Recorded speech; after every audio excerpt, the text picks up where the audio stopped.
Friends, does Trump even have the constitutional authority to impose these tariffs without congressional approval? Well, he really doesn't. You know, he presented this chart on April 2nd, and it's the same day that he issued this fact sheet where he declared a national emergency to increase our competitive edge, protect our sovereignty, and strengthen our national and economic security. Now, I'm going to explain to you in just a moment why this is not an emergency, why it's not a bona fide emergency. I've been speaking and teaching about tariffs for several weeks. This is an area of expertise for me. I have a master's degree in international relations, international policy. I've studied international economics, foreign trade, and so forth. So this is a fascination I have, and I'm happy to be at your service to clarify this for you. So it says right here that President Trump is invoking his authority under the International Emergency Economic Powers Act of 1977, IEEPA, to address, are you ready for it? The national emergency posed by the large and persistent trade deficit. Friends, trade deficits are not an emergency. In fact, they're not even a cause for concern. Trade deficits are just an accounting tool. They are not an indicator of economic distress. I've said it before, and I'll say it again. I'm running a 100% trade deficit with my grocery store. I give them money and they give me goods. The United States is the world's wealthiest country. It is the world's number one exporter of services. It is the number one world's exporter of agricultural products. And it is the number two overall exporter of products. The United States does not have anything broken that a tariff can fix. In fact, tariffs are so detrimental, and I've done several videos breaking that down for you. A trade deficit is not a national emergency. We have Vietnam here, how can Vietnam, a country with a mere fraction of the population of the United States, ever import as much as the United States does, as the United States imports from Vietnam? It's not possible. It's not rational. In fact, I called his tariffs, let's see, and the information was haphazard. The information he presented was haphazard because it was not in alphabetical order. It was not ordered by tariff rates or foreign tariff rates. It wasn't organized by region. It was haphazard, mirroring Trump's destructive, divisive, abusive, chaotic, disastrous, punitive, arbitrary, devastating, injurious, ruinous, brutal, dangerous, appalling, deleterious, dangerous, nonsensical, absurd, ludicrous, unstable, unrealistic, irrational, ignorant, and arrogant view on international trade. Let's see, did I leave anything out? I think I may have. I came up with another list. I might be repeating myself, but his strategy is incompetent, it's inept, it's ridiculous, it's offensive, it's juvenile, it's bullying, it's coercive, it's threatening, it's imbecilic, it's cruel, it's rude, it's demanding, it's heavy-handed, it's repressive, it's impetuous, it's rash, it's immature, it's imprudent, and it is ill-conceived, and some of you would describe it as downright stupid. Tariffs don't achieve the stated goals of this administration. I did a video for you called Better Than Tariffs, where I break this down. Let's go on to see what he is stating is the emergency that requires him to invoke his authority under the International Emergency Economic Powers Act of 1977. He goes on to say that the trade deficit is driven by the absence of reciprocity in our trade relationships and other harmful policies like currency manipulation and exorbitant value-added taxes. Well, I've got to stop you right there, friends. Value-added taxes are not imposed on exports. The United States pays exactly zero in VAT, in value-added taxes, in any other country. So that right there, he is very ill-informed, and I cannot believe that even is standing.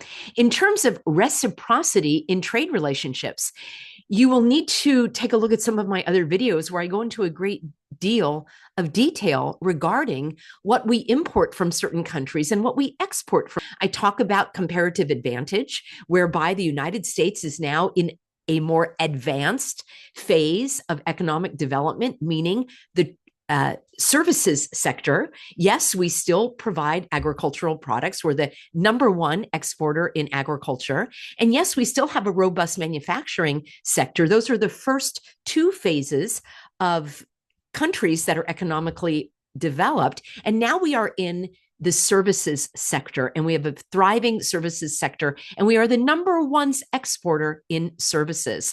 So there cannot be exact parity between countries in terms of trade. We are not going to be exporting cocoa and chocolate and vanilla, but we are going to be importing that. We are not going to be exporting certain raw materials, but we are going to be importing certain rare earth minerals, for example, from other countries that have them in abundance and want to mine them and sell them to us. That's the nature of mutually beneficial trade. Trump forgot that it's not winners and losers, but it's mutually beneficial. Then he goes on to say that he is going to impose an individualized reciprocal higher tariff.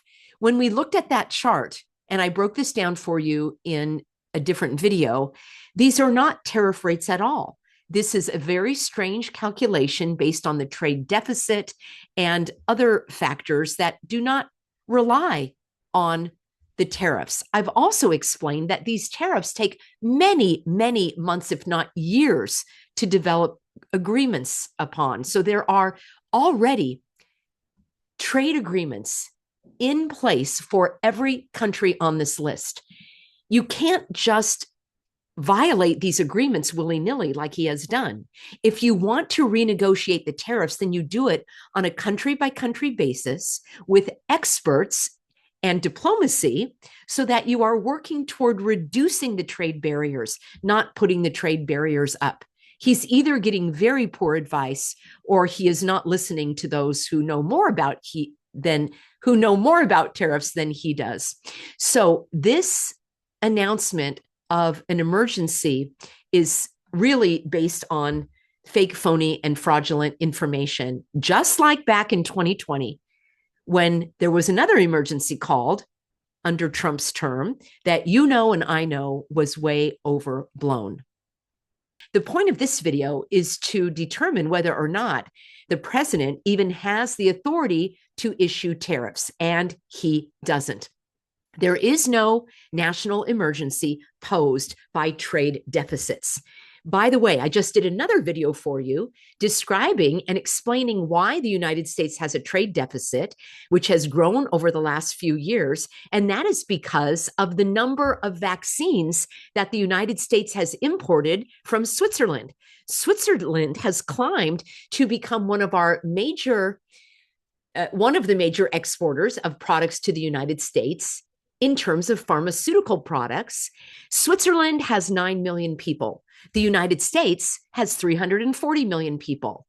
Anyone except for Trump and Levitt and Peter Navarro and Howie Lutnick, Commerce Secretary, they are the only ones that don't understand that there can never be a zero trade deficit with other countries. That is not how international markets work.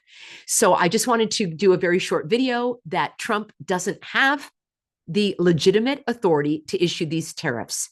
It causes such instability in our markets. And I'm not just talking about the stock market. People who want to invest in the United States are going to think twice about it because of this man's irrational behavior.